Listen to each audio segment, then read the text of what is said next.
In the 3rd century BC, both Rome and Carthage were rapidly expanding. Rome controlled much of the Italian peninsula, while Carthage dominated the Mediterranean with its powerful fleet. At first, the two cities remained distant, without direct conflict. But this was about to change because of one very important island, Sicily. Sicily was essential for both trade and military control of the region. Some cities were Greek, while others had ties to Carthage. But Rome began to look at the island as a chance to increase its influence. Carthage, on the other hand, knew that if it lost Sicily, it would lose much of its control over the Mediterranean. Things worsened when a city in Sicily asked for Rome's help. The Romans sent troops to the island, which angered Carthage. To the Carthaginians, this was a provocation. With tensions rising, war seemed inevitable. Rome and Carthage were about to face off for control of Sicily. When Rome sent its troops to Sicily, what everyone feared finally happened. The war against Carthage officially began. This took place in 264 BC, marking the start of the First Punic War. Initially, the battles took place on land, with the Romans trying to gain territory on the island.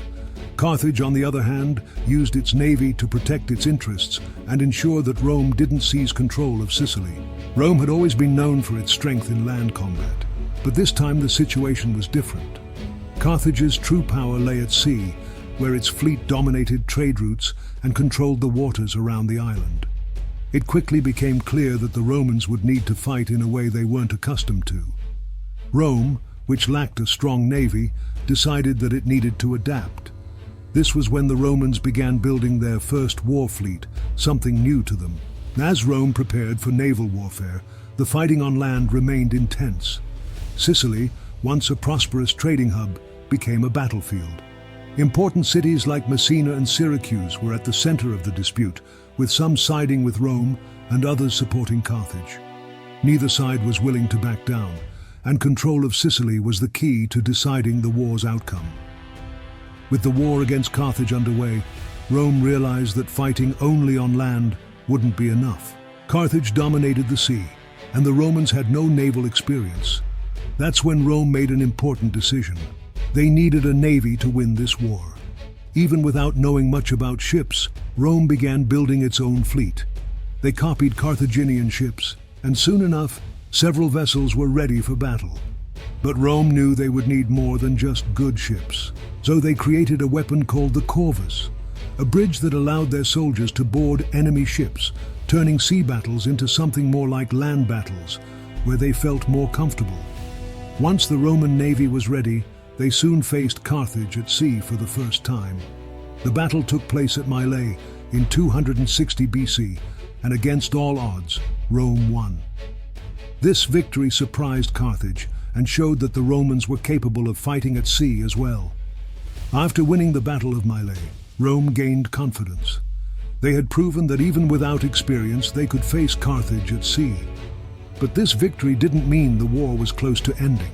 On the contrary, the conflict spread even further, and now control of the Mediterranean became the main focus. Carthage still had the most powerful navy in the Mediterranean, and they weren't going to let Rome advance without a fight. Knowing this, the Romans continued to build more ships and train their soldiers for naval battles. The corvus, the bridge used to board enemy ships, remained Rome's key advantage. This made naval battles much more like the land fights they were used to. The war spread to various points across Sicily and the waters surrounding the island. In each battle, Rome and Carthage measured their strength, always trying to control the sea and the key cities of Sicily. The war wasn't easy for either side. With every victory came the exhaustion of resources and men, and even with victories at sea, Rome knew that Carthage was still a force to be reckoned with. In 256 BC, both Rome and Carthage knew that a major battle was about to take place. The two powers clashed in the Battle of Ecnomus, one of the largest naval battles in ancient history. Rome was determined to win and put everything they had into this confrontation. They knew that if they won, they could take the war directly to Carthaginian territory. Rome, which didn't have much experience at sea, had learned a lot since the war began. They used the corvus, a tactic that turned sea battles into something more like land fights, which they dominated. With more than 300 ships and thousands of soldiers, the Romans were ready to face the Carthaginian navy, which was still very strong. Carthage, on its part, wasn't going to give in easily, and also assembled a huge fleet. When the two fleets met, the sea turned into a brutal battlefield.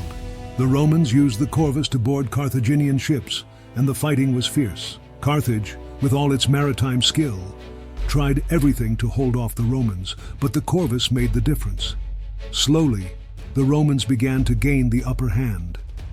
In the end, Rome emerged victorious. The Battle of Ecnomus was a heavy blow to Carthage, which lost many men and ships.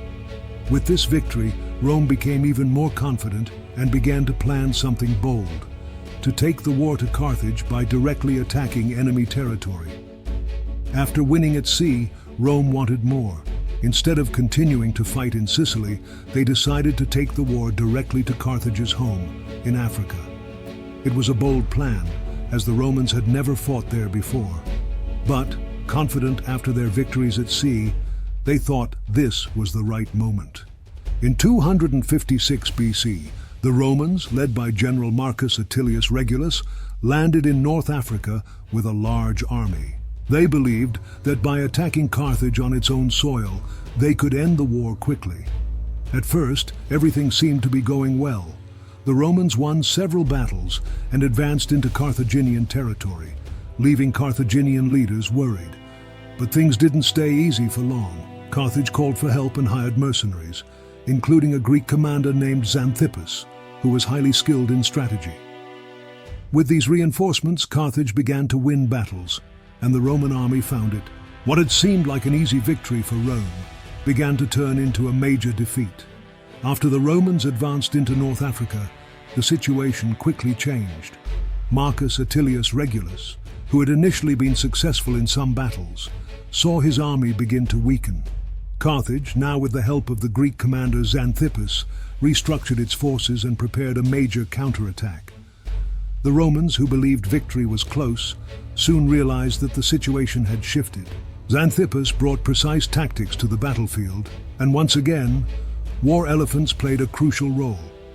Although the Romans had faced these animals before, as in the battles against Pyrrhus of Epirus, they still struggled to deal with the force and impact the elephants caused in their formations. The Carthaginians used the elephants wisely, breaking the Roman lines and disorganizing their troops. The result was a crushing defeat for the Romans. Regulus's army was annihilated, and he himself, WWO. For Rome, the loss of Regulus was a deep blow, symbolizing the moment when Carthage regained its strength and showed that the war was far from over. Roman pride was wounded, but giving up was never an option. Carthage, which had once seemed close to defeat, was now back in the game, stronger than ever.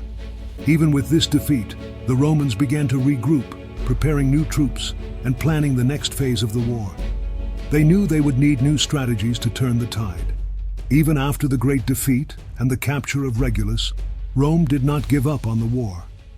The Roman spirit had always been one of never retreating, even in the face of the worst situations.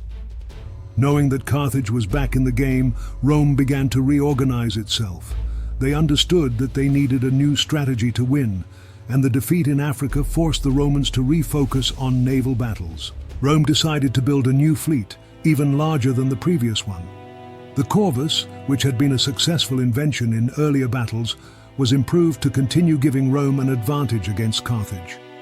With the new navy ready, Rome set out to the Mediterranean, determined to defeat Carthage's navy once again.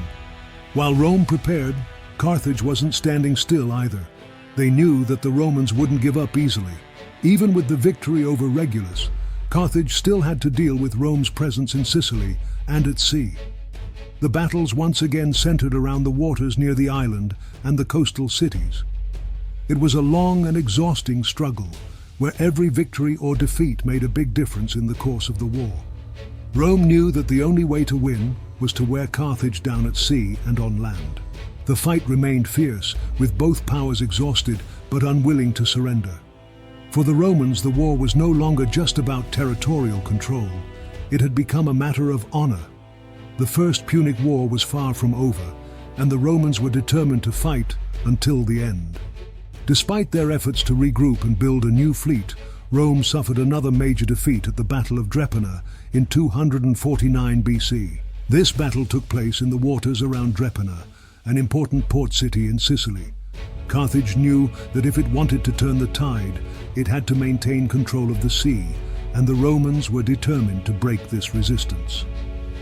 The Roman navy, led by consul Publius Claudius Pulcher, set out to attack the Carthaginian fleet at Drepana. However, the attack did not go as planned. Pulcher, overconfident, underestimated the Carthaginian navy and advanced without the necessary caution. The result was disastrous.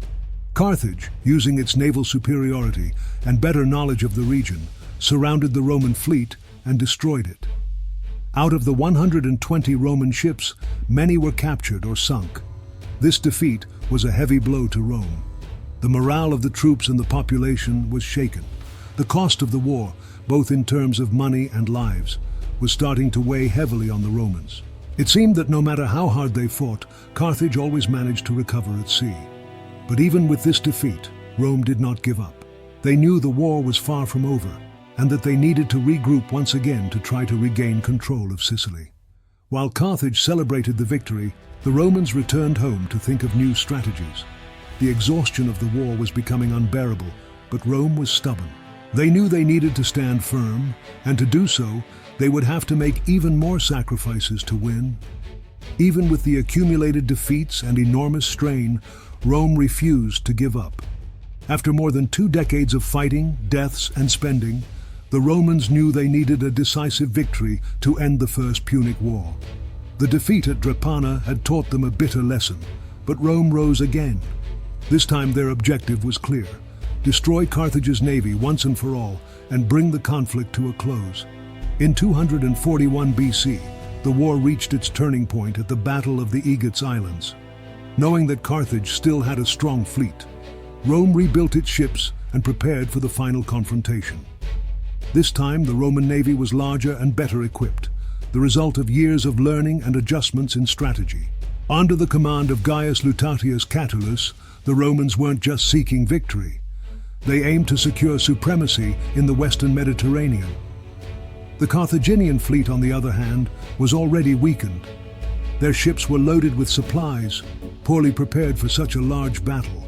When the two fleets met in the waters around the Aegates Islands, the Romans attacked with everything they had. The sea was filled with the sounds of battle, swords clashing, and ships colliding. Carthage, which had once dominated the seas, now found itself in a desperate position. The Romans used their accumulated experience from the war to turn the tide. They surrounded the Carthaginian ships, which, with limited mobility and weakened defenses, quickly began to fall. The skillful use of the corvus and superior naval tactics allowed Rome to break through the enemy's defense lines.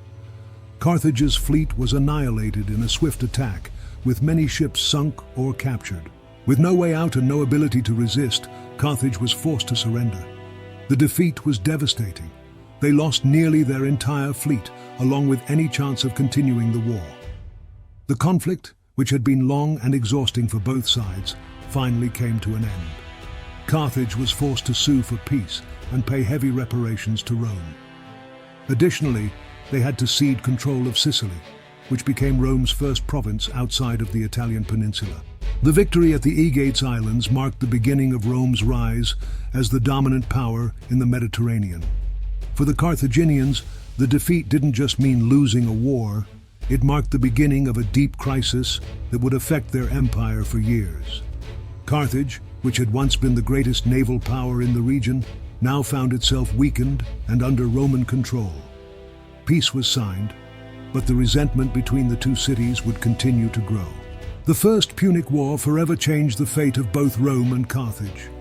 After more than 20 years of battles, much bloodshed, and wasted resources, Rome finally achieved what it wanted: victory.